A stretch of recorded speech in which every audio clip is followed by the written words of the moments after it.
At dahil marami akong napatubo na beans, ililipat natin ito dito sa mga empty bottles.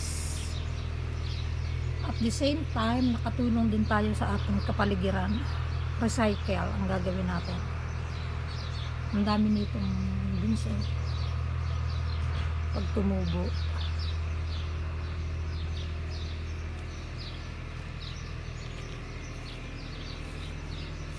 Ito pa siya, ang dami.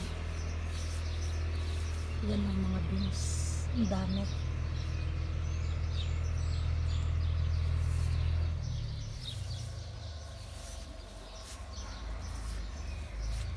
Ang dami ko ding sili tumubo. Yan, ililipat ko yan isa-isa.